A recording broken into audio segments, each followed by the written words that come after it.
J.K. Yadav Films present.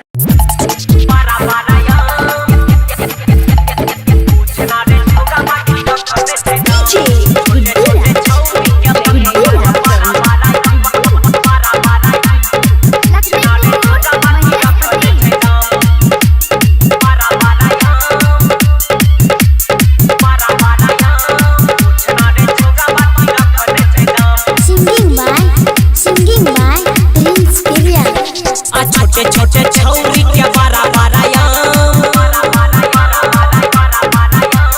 छोटे छोटे छौरी के बारा बारायाम पूछना रे छौरा बाकी रखले छै जाम छोटे छोटे छौरी के बारा बारायाम पूछना रे छौरा बाकी रखले छै जाम किने खातिर लोग सब लगइले छै जाम पूछना रे छौरा बाकी रखले छै जाम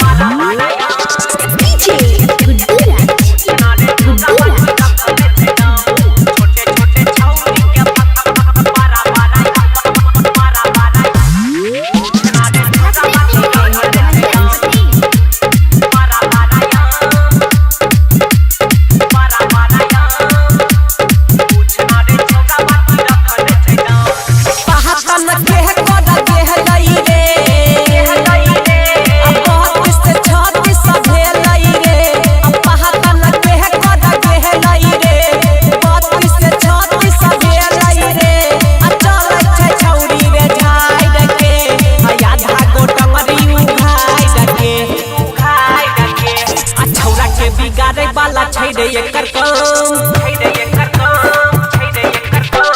छौरा के बिगाड़े वाला छै रे एकर काम पूछना रे छौरा बाकी रखले छै जाम छोटे छोटे छौरी के बारा बारायाम पूछना रे छौरा बाकी रखले छै जाम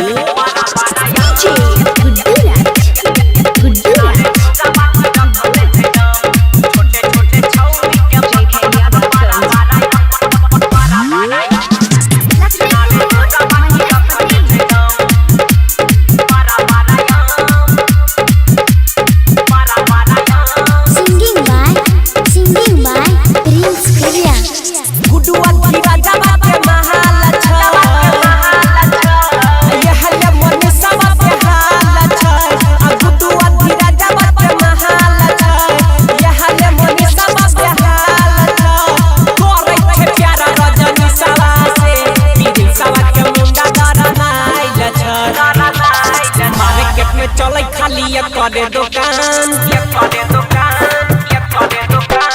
मार्केट में चले खाली करे दुकान पूछना रे छौरा बाकी रखले छौ जाम छोटे छोटे छौरी के बारा बारायाम पूछना रे छौरा बाकी रखले छै जाम